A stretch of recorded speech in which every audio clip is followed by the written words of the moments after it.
You're watching Mirror 7 News. Stay informed, stay ahead for more news.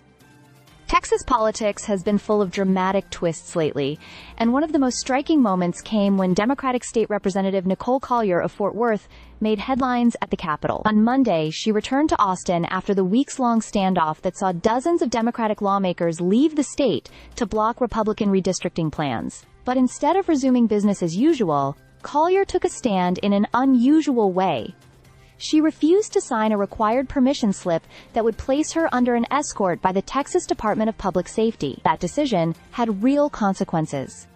Because she wouldn't agree to the condition, she has remained inside the House chamber, effectively locking herself in. But the rule requiring an escort was not random. It had been put in place as part of the ongoing struggle between Texas Democrats and Republicans, especially after the Democrats left the state earlier in the summer to prevent a quorum. The escort system was designed to guarantee lawmakers return to the chamber by a strict deadline, 10 a.m. on Wednesday, August 20th. By not signing, Collier rejected the very framework Republican leadership had set up to control the Democratic return. This is happening against the backdrop of a high-stakes redistricting battle. Governor Greg Abbott and Republican leaders are determined to push through new congressional maps that would create several more GOP-leaning districts. Their effort is part of a larger national strategy pushed by former President Donald Trump and the Republican Party to secure their narrow majority in the U.S. House heading into the 2026 midterms. Democrats, however,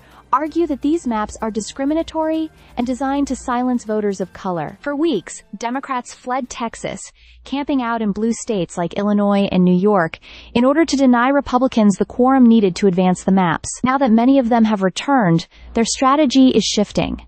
They say the fight will continue in court, with lawsuits expected once the maps are finalized. Representative Jean Wu, one of the Democratic leaders, has openly said that leaving Texas was a way to build a record for legal challenges and to highlight what Democrats call racist maps. Meanwhile, Speaker Dustin Burrows and Governor Abbott have made it clear they will not back down. Abbott has threatened to call special session after special session until his agenda is passed. Burrows has even warned that Democrats trying to return home quietly over weekends could face arrest and be forced back into the chamber. And so, the standoff continues, with Nicole Collier's refusal to sign the escort slip serving as a powerful symbol. It shows the length some lawmakers are willing to go to resist what they view as unfair political maneuvering, even if it means isolating themselves inside the Capitol. For Texans watching, it is another vivid reminder of just how deep the partisan divide has grown, and how far both sides are prepared to go in this ongoing fight